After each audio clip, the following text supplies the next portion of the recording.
तो नए नवेले नेता कहें या एक संघर्ष या कार्यकर्ता का समाज सेवी के क्या नाम देब आपको? रणदीप जी इलेक्शन लड़ेंगे या सुदीप जी लड़ेंगे या रणदीप जियों के लड़के में लड़ेंगे, मतलब उनसे आगे आप सोच नहीं सकते, चाहे कितना है मेहनत करते रहो। लेकिन सतबीर गोयत कहाँ से चुनाव लड़ना चाहते हैं? अभी कई तरह की बातें चल रही हैं। जिस पार्टी में आप गए हैं, आम आदमी पार्टी, उसने अब तक अपना संगठनात्मक विस्तार नहीं किया है। अभी किसी बड़े नेता से भी बात हुई है जब आप कल प्रेस कॉन्फ्रेंस में थे।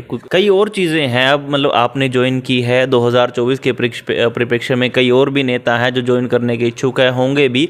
तो अंत में जो मिला जुला स्वरूप होगा आम आदमी पार्टी का, उसमें और बाकी पार्टी में डिफरेंस क्या रह जाएगा? किसानों के खाते में 15 दिन के अंदर मतलब मुआवजे के पैसे आ गए। यहाँ गिरदावरी तक नहीं हुई। एक दिन टारगेट फिक्स कर दिया, भाई ज़्यादा से ज़्यादा एडमिशन करवाने हैं। 1 लाख एडमिशन एक दिन में करवा दिए। शिक्षा अधिकार मंच संघर्ष कर रहे हैं, अभी भी बैठे हैं। उनका भविष्य क्या होगा? कि मुद्दों को समाधान की बजाय लंबा खींचो और आपदा में अवसर ढूंढो। नमस्कार, आप कैथल बैग न्यूज देख रहे हैं। कल रविवार को एकदम से आम आदमी पार्टी की प्रेस वार्ता होती है और प्रेस वार्ता में कैथल का एक नेता भी उसमें दिखाई देता है। वो नेता सतबीर गोयत हैं और फिलहाल मेरे साथ मौजूद हैं। एक बड़ी खबर कैथल के लिए थी कि कल एक नेता ने आम आदमी पार्टी का दामन थामा, क्योंकि एजुकेशन के मामले में पिछले लंबे समय से संघर्ष करते रहे हैं। चाहे चिराग योजना का विरोध हो, स्कूलों का मर्जर करना हो, उसके मामले में चाहे स्कूल बंद करने हो, और उनका एक लंबा विरोध और शिक्षा के मामले में लंबा संघर्ष रहा है। तो ऐसी क्या नौबत आन पड़ी सर, एकदम से आपको आम आदमी पार्टी का दामन थामा? ये तमाम सवाल तो हैं ही सर। सबसे पहले बहुत बहुत स्वागत है आपका। धन्यवाद भाई अजय, आपका और आपकी टीम का स्वागत है जी। और बैग न्यूज़ देखने वाले सभी दर्शकों को मेरी तरफ से राम राम, नमस्कार। अभी तो नेता की तरह करने लग गए सर आप भी। मतलब नए नवेले नेता कहें या एक संघर्ष या कार्यकर्ता का समाज सेवी के क्या नाम देब आपको? कुछ तो बातें आपको अडॉप्ट भी करनी पड़ेंगी। जब आप फील्ड में जाते हो तो कुछ संस्कार हैं हमारे, रिस्पेक्टफुली आपको बात करनी पड़ेंगी और लोगों को आपके ऊपर विश्वास होना चाहिए कि भाई ये जो बोल रहे हैं इनकी बातों में कोई दम हो सकता है। और वो हम ये कह सकते हैं भाई 28 साल का हमारी तो खुली किताब है। 28 साल का संघर्ष में जीवन रहा है। शिक्षा, स्वास्थ्य, रोजगार को बचाने के लिए दब के काम किया है। और मेरा जो मुख्य काम था, क्योंकि मैं अध्यापक था, अभी 31 तारीख को मुख्य अध्यापक के पद से मैं रिटायर हुआ हूं और आज भी मैं मास्टर कहलवाना पसंद करता हूं, मास्टर सतबीर गोयत। मेरा मानना ये है कि जो आपका काम है, अगर आप वो ईमानदारी से, निष्ठा से करते हो तो आपके अंदर एक आत्मबल पैदा होता है। अगर आपके काम में कहीं अड़चन पैदा हो रही है, उस अड़चन को हटवाने के लिए अगर आपको सड़कों पर भी आना पड़े तो आप आराम से आ जाते हो। तो मैं इस बात का तो मतलब दावा कह लो और आपको विश्वास दिला सकता हूँ। मेरी ये पर्सनल फाइल पड़ी है यहाँ, अभी आप देख भी सकते हैं। मेरे ज़्यादातर बोर्ड के रिजल्ट, साइंस पढ़ाई है मैंने, गांव के बच्चे पढ़े हैं मेरे पास मुख्य रूप से। बोर्ड के 10वीं 8वीं का भी होता था पहले, 8वीं 10वीं के बोर्ड के रिजल्ट लगभग मेरे 100% रहे हैं। या कभी कभार एक बच्चा फेल हो गया, 2 बच्चे फेल हो गए, वो मैं आपको अभी दिखा भी सकता हूँ। ये आपका एकेडमिक रिकॉर्ड? ये मेरा एकेडमिक रिकॉर्ड बोलता है। और ये मेरा बताना इसलिए ज़रूरी है कि मेरे अंदर जो संघर्ष करने का मादा आया, मैं कभी सरकारों की टर्मिनेशन से नहीं डरा, सस्पेंशन से नहीं डरा, जेल जाने से नहीं डरा। मतलब मेरी ट्रांसफरें हुई, वो आत्मबल मुझे अपने काम से आता था। काम से इसलिए आता था कि मैं जो ये काम कर रहा हूँ ये गलत नहीं है, ये कोई करप्शन नहीं फैला के मैं जेल में जा रहा हूँ। मैं अपनी शिक्षा को बचाते हुए मैं जेल भी गया, मैं सस्पेंड भी हुआ, मैं टर्मिनेट भी हुआ, लेकिन 28 साल में एक बैरिकेड का काम ही हम कर पाए। अब जहाँ तक बात आम आदमी पार्टी ज्वाइन करने की है, मैं कोई राजनेता नहीं, राजनेता मतलब बैकग्राउंड से नहीं, बिल्कुल साधारण से परिवार से उठ के यहाँ तक आए हैं और आज बच्चे ठीक वेल सेटल्ड हैं, हमारे ऊपर कोई लायबिलिटी नहीं, जिम्मेवारी नहीं। लेकिन ये भी चीज़ जो मैं मानता हूँ, जो टैक्स पेयर के पैसे से हमें तनख्वाह मिली, उससे हमारा परिवार चला, हमारे बच्चे पढ़े लिखे। आज अगर मैं इस लायक हूँ कि मैं सारी उम्र शिक्षा स्वास्थ्य को बचाने के लिए लड़ाई लड़ता रहा, इसको कैसे आगे बढ़ाया जा सकता है, वो फ्रंट एक राजनीतिक फ्रंट हो सकता है। अब दूसरी जो स्थापित पार्टियां हैं, ट्रेडिशनल जिसको हम कह सकते हैं, उन पार्टियों में हमने सदा से इनके खिलाफ आंदोलन किए। सभी पार्टियों ने, चाहे कांग्रेस रही हो, चाहे बीजेपी की या दूसरी पार्टियां रही हों, किसी ने भी शिक्षा को एजेंडे पर नहीं लिया, स्वास्थ्य को एजेंडे पर नहीं लिया, रोजगार को एजेंडे पर नहीं लिया। आम आदमी पार्टी जो पिछले दिनों से मतलब कोई ज़्यादा पुराना इतिहास नहीं, 10 साल का इतिहास है, 10 साल में 2 सरकारें बढ़ा ली और नेशनल पार्टी बनती हैं। आप इसका इतिहास अगर बैकग्राउंड देखोगे, एक भी इनका जो राजनेता है, आम आदमी पार्टी के जो मुखिया माननीय अरविंद केजरीवाल जी हैं, वो IRS से इस्तीफा देके झुग्गी झोपड़ियों में रहते हैं 2 साल तक, समाज सेवा करते हैं। इनने कभी सपने में भी नहीं सोचा होगा मैं कभी मुख्यमंत्री बन जाऊंगा।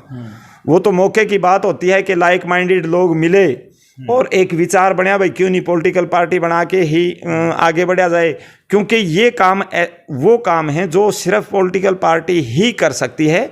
बाकी तो हम धरने प्रदर्शन करके एक बैरिकेड का काम कर सकते हैं। तो उन्होंने वो किया।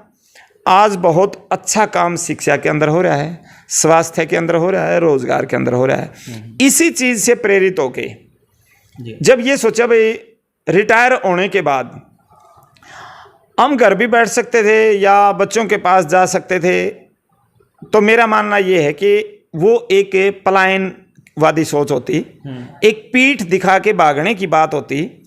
समाज ने हमें इतना दिया है, आज समाज को अगर रिटर्न गिफ्ट करने की कुछ बात आती है, बारी आई है, तो हम समाज में रह के शिक्षा, स्वास्थ्य, रोजगार और किसानों के, छोटे दुकानदारों के, नौजवानों के मुद्दों के ऊपर बात करें। इसलिए ये पार्टी ज्वाइन करने का विचार बने। जी, तो ये राजनीतिक मंच इसीलिए आपको इख्तियार करना पड़ा या आना पड़ा। एक बार पब्लिक जानना चाहती है सर कि आपने अप्रोच किया था आम आदमी पार्टी को या आम आदमी पार्टी की तरफ से आपको अप्रोच किया गया, क्या है ये द्वंद्व दोनों में? नहीं, आम आदमी पार्टी मतलब पार्टी की तरफ से कुछ साथी नोन हैं, जानकारी में हैं। और बैठे बैठे देखो, हर आदमी को ये होता है भाई कोई आदमी ठीक ठाक काम करने वाला मिलता है तो क्यों ना उनको ज्वाइन करवाया जाए। तो इसी तरह बैठे बैठे बातचीत चली है और हमारी इच्छा शिक्षा, स्वास्थ्य, रोजगार के ऊपर काम करने की थी।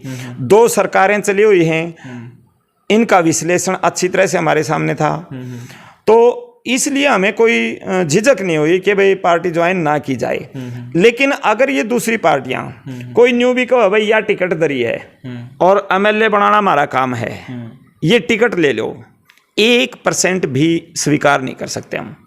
क्योंकि हमें ना तो नेता बनने की हवस, ना पैसे की हवस। हवस है तो शिक्षा, स्वास्थ्य, रोजगार की है, और वो भी इसलिए है कि जिस तरीके से इन्होंने शिक्षा को बर्बाद किया है और स्वास्थ्य को बर्बाद किया है, लोग स्वास्थ्य के अभाव में अधमौत मरने के लिए तैयार हैं। आप हर रोज़ देखते हैं लोगों के पास इतना पैसा है नहीं कि वो प्राइवेट हॉस्पिटलों में जाके बढ़िया इलाज करवा लें, और जब बड़ी बीमारी हो जाती है तो कोई झाड़ों के चक्कर में पड़ जाता है, कोई किसी चीज़ में, मतलब वो आप समझते हैं, समाज में रहते हैं अच्छी तरह से। आज हमारे युवा पढ़े लिखे होने के बावजूद जब उनको रोजगार नहीं मिलता, टैलेंट में कोई कमी नहीं है हमारे बच्चों में, वो मतलब पूरा जोर लगाते हैं। आप देखोगे सवेरे सवेरे कितने बच्चे गांव से आते हैं। पहले हम देखते थे लाइब्रेरियों में ज़्यादा जोर होता था बच्चों का, तैयारी करते थे कि भाई कोई कॉम्पिटिटिव एग्जाम आएगा तो उसकी तैयारी कर लें। अब बच्चे लाइब्रेरी से निकल के आईलेट सेंटरों में शिफ्ट हो गए, क्योंकि जब बच्चों को नहीं लगा कि भाई यहाँ कोई बात बन सकती है, रोजगार हमें मिल सकता है, तो बच्चे मतलब रोज पलायन की तरफ पलायन को मजबूर हैं, शौक नहीं कह सकते हम ज्यादा, में बेहतर रोजगार की तलाश में जा रहे हैं। बिल्कुल बेहतर रोजगार की तलाश में, विकल्प में जा रहे हैं। अब वो बच्चे चलो आईलेट करके और एजुकेशनल क्वालिफिकेशन बेस पर बच्चे चले जाएं तो भी कोई बात नहीं, लेकिन जो बच्चे हमारे डार की डार पनामा के जंगलों में चल रही है डोंकी के माध्यम से, कभी उनको सांप काट लेते हैं, कभी उनको मतलब डोंकर के द्वारा शूट आउट कर दिया जाता है, जैसे पीछे हमारे बच्चे को ये मटोर से थे जी, उनके साथ जो हादसा हुआ 32 वर्षीय मतलब वो बच्चे ज़मीन बेच के पैसे का जुगाड़ करते हैं। तो कहने का मतलब ये है कि उस मनस्थिति को आप समझ सकते हैं कि बच्चा पलायन के लिए कब मजबूर होता है, और वो मजबूर क्यों होता है। हमारे राजनेताओं ने जो व्यवस्था पैदा कर दी, जो लूट यहाँ मचाई है भ्रष्टाचार के माध्यम से, सड़कें यहाँ नहीं बन रही, कोई स्कूल इनने नहीं बनाया, कॉलेज इनने नहीं बनाए, नाम दे दिए, आज तक बिल्डिंगें नहीं बनी। 5 साल से मेडिकल कॉलेज बनने लग रहा है, आज तक तो एक ईंट रखी नहीं गई। रोजगार बच्चों को इनने नहीं दिया, कौशल रोजगार के माध्यम से, कौशल रोजगार निगम के माध्यम से रोजगार देते हैं जी। हजारों बच्चे टीचर लगाए थे 2 दिसंबर 22 को, आज 6 महीने होने को है, उनको एक नया पैसा उनको वेतन का नहीं मिला है। कुछ एक बच्चों को मिला है, लेकिन ज़्यादातर को आज तक 5-6 महीने करने का मतलब कच्ची नौकरी, जिसका कोई सर्विस सिक्योरिटी नहीं, कोई मतलब अपग्रेडेशन नहीं, जहां एक टीचर की पे टीजीटी के अगर हम माने 74,160 रुपये है, 74,000 की बजाय उसको 23,500 रुपये वो रखे जाते हैं और मिलते हैं 21,500 रुपये। 74 से आप 21,000 दे रहे हो, सर्विस की कोई गारंटी नहीं, और मुख्यमंत्री खुद फोन करके बधाई देते हैं इस बात के लिए कि आपकी नौकरी लग गई। अगर यही नौकरी है, बच्चों से जब बात होती है तो खून के आंसू बहते हैं बच्चों के। इन चीज़ों को लेके ही ये जो दिल में कसक है कि किसी तरह से अगर मौका मिल गया, इन चीज़ों के ऊपर काम करना है, शिक्षा, स्वास्थ्य और रोजगार। और सिर्फ मैं नहीं, प्रदेश का युवा इंतजार में बैठा है, क्योंकि उसने ये सारी स्थापित पार्टियां देख ली। कोई अपने घर बना रहा है, कोई अपने बच्चों को आगे बढ़ा रहा है, अपने परिवार से आगे नहीं निकलने देंगे। ये वो पार्टी है जिसमें आम बच्चा राजनीति के सपने ले सकता है। आपने देखा होगा पंजाब के अंदर लाभ सिंह जिन्होंने मुख्यमंत्री को हराया, वो सिर्फ एक मोबाइल रिपेयर का काम करते थे। ऐसे अनेकों बच्चे हैं। आप में अगर जुनून है काम करने का, नीयत साफ है, तो आपको आगे बढ़ने का यहाँ मौका मिलेगा। आप कांग्रेस में जाओगे तो कैथल में रणदीप जियों के घर पर हाजिरी लगानी पड़ेगी, रणदीप जी नहीं तो सुदीप जियों के लगानी पड़ेगी। रणदीप जी इलेक्शन लड़ेंगे या सुदीप जी लड़ेंगे या रणदीप जियों के लड़के में लड़ेंगे, मतलब उनसे आगे आप सोच नहीं सकते, चाहे कितना है मेहनत करते रहो। और देख लो, चलो सभी पार्टियों का माहौल बता रहे हैं, माहौल यही है, लेकिन यहाँ नहीं है। यहाँ अब राजनीतिक बातें कर लेते हैं। ठीक, आपने अपनी मंशा जाहिर की, आपकी मनस्थिति जाहिर की, वाकई ये दिक्कतें हैं, लेकिन सतबीर गोयत कहाँ से चुनाव लड़ना चाहते हैं? देखो, अगर असली बात पूछो, 1% भी मैं मतलब इस नियत से नहीं आया भाई तने तो चुनाव ही लड़ना है।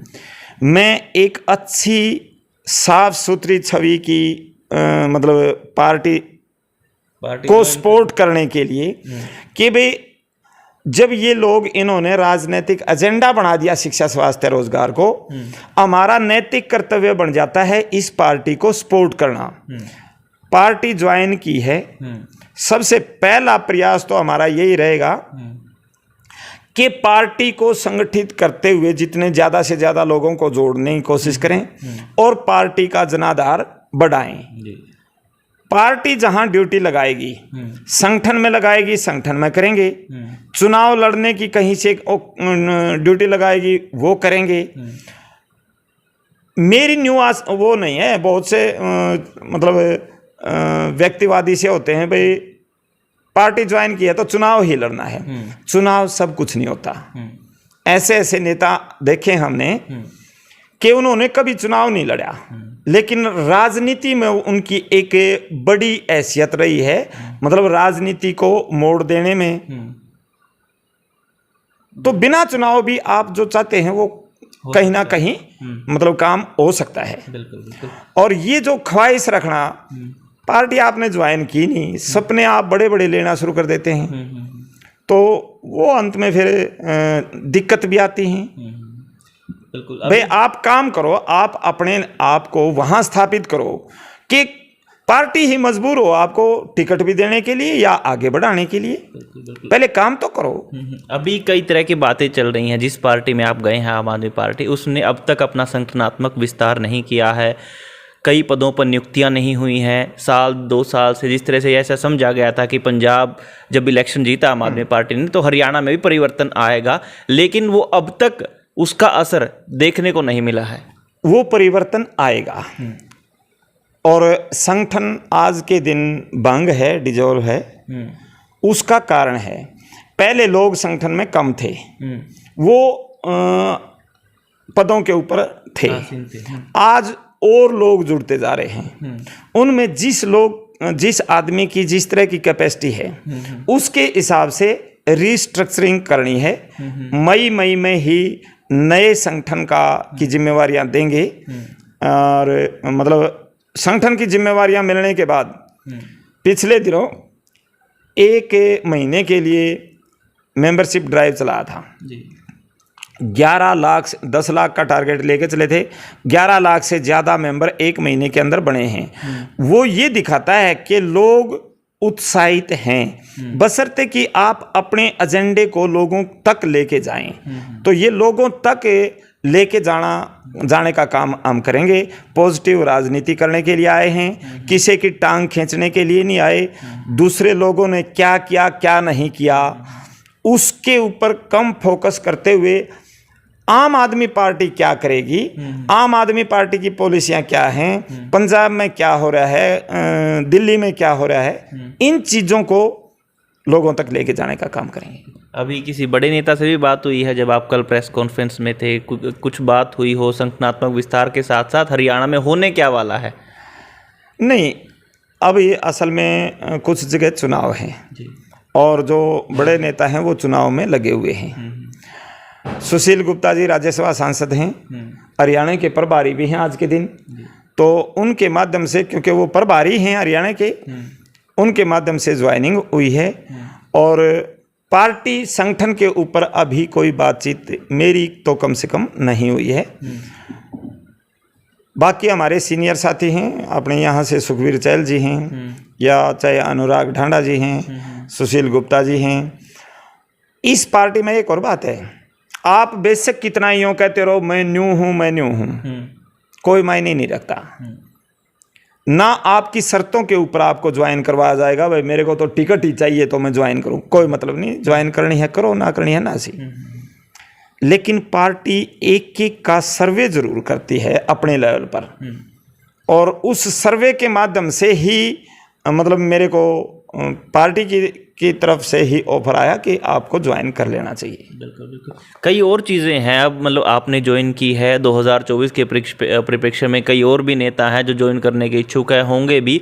तो अंत में जो मिला जुला स्वरूप होगा आम आदमी पार्टी का, उसमें और बाकी पार्टीज में डिफरेंस क्या रह जाएगा फिर?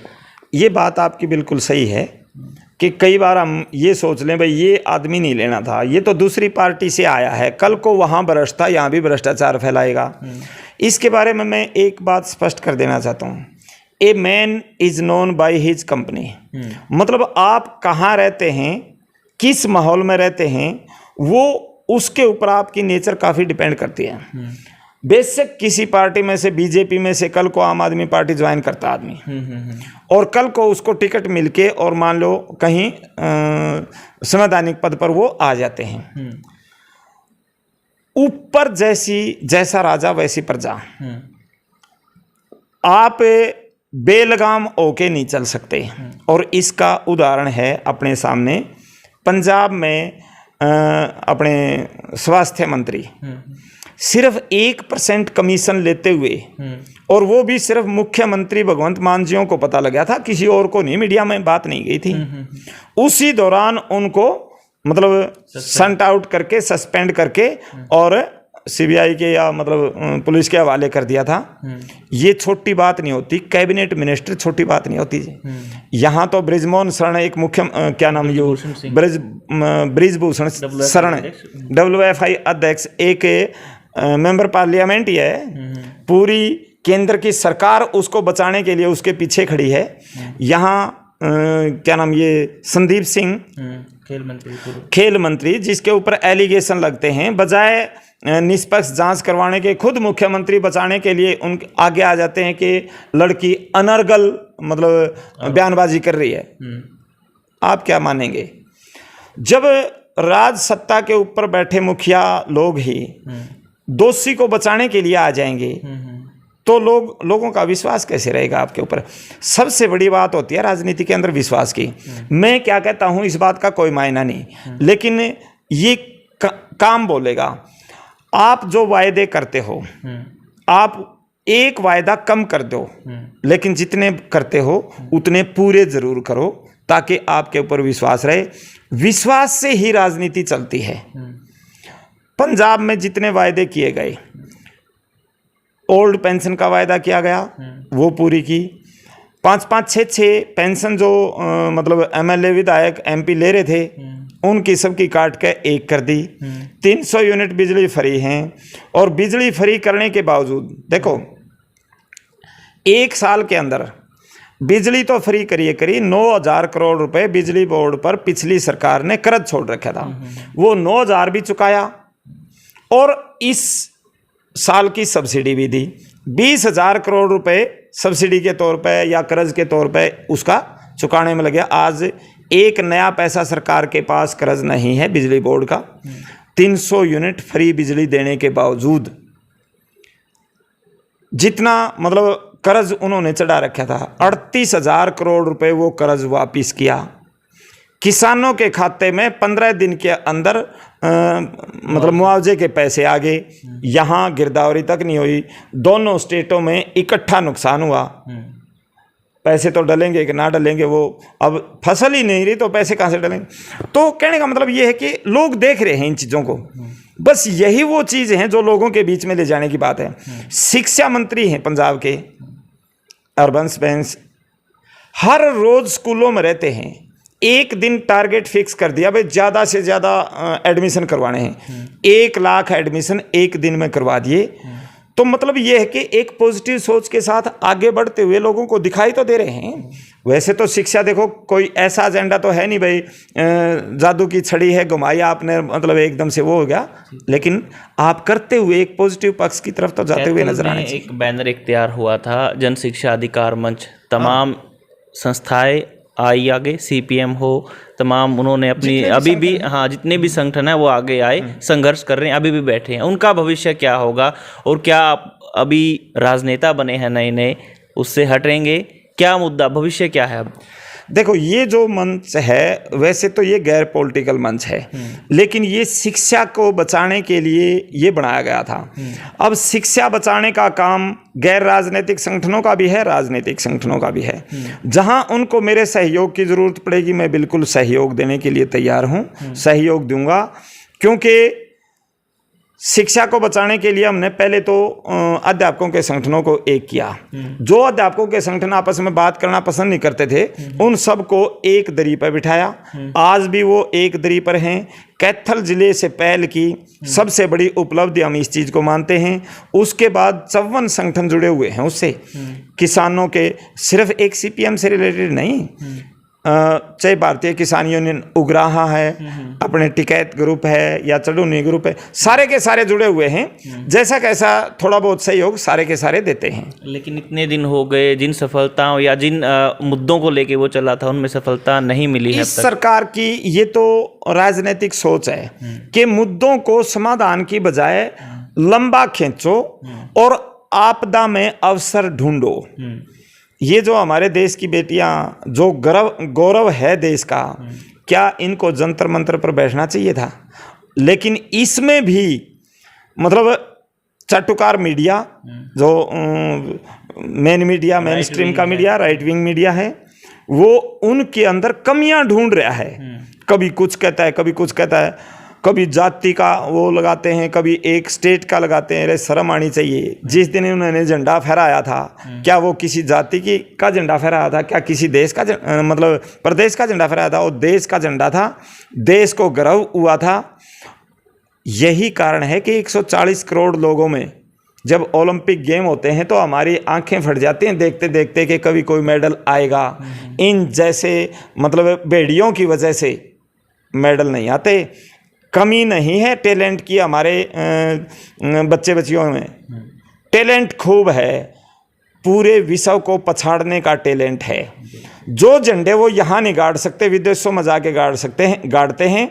कल्पना चावला देश में होती तो शायद कल्पना चावला नहीं बन पाती, लेकिन विदेश में जाके झंडे गाड़ दिए। आज जितनी बड़ी बड़ी कंपनियां हैं, उनके सीईओज अगर देखो तो उनका बेस इंडिया मिलेगा, मतलब उनका पीछे से बैकग्राउंड इंडिया का मिलेगा। यानी इंडिया में टैलेंट की कमी नहीं है बच्चों में, बशर्ते कि उनको अवसर दिया जाए। और इसी सोच के तहत राजनीतिक पार्टी ज्वाइन की है। पूरी फाइट करेंगे बच्चों के अधिकारों के लिए। अब तक भी करते आए हैं, आगे भी करेंगे। इसके लिए चाहे कितनी बड़ी कुर्बानी करनी पड़े तो वो देंगे। इनकी जेलों से, इनके सस्पेंशन टर्मिनेशन से हम नौकरी में रहते हुए कदे नहीं डरे। तो ईब जिस तरह से ये कभी ईडी का भय दिखाते हैं, कभी सीबीआई का, कभी मुकदमों का, इन चीज़ों से हम ऊपर उठे हुए हैं। ना तो ईडी से डरते, ना सीबीआई से डरते, ना किसी और चीज़ से डरते। नियत के साथ आगे बढ़ेंगे, नौजवानों के बीच अपनी बात को लेके जाएंगे और नौजवान ही इस मुद्दे को चकेगा। जिस दिन नौजवान का समझ में आ गई, उस दिन कोई नहीं रोक सकता। पंजाब से भी ज़्यादा धुआं उठावांगे हरियाणा में। चलिए 6 महीना में, मतलब आने वाले जो 6 महीने होंगे उसमें सिनेरियो चेंज हो जाएगा। चलिए इंतज़ार करते हैं। तो सतबीर गोयत मेरे साथ थे। कहा है कि 6 या 7 महीनों में हरियाणा में परिवर्तन दिख जाएगा कि आम आदमी पार्टी की श्रृंखला में खड़ी है। फिलहाल इन्होंने अपनी मंशा भी जाहिर की कि आम आदमी पार्टी ही इन्होंने विकल्प क्यों देखा और आने वाले भविष्य को लेकर क्या चुनाव लड़ने के इच्छुक हैं, वो मंशा भी जाहिर की। लेकिन देखना होगा, सारी बातें भविष्य के गर्भ में है। फिलहाल कैथल बैग न्यूज़ के साथ इतना ही।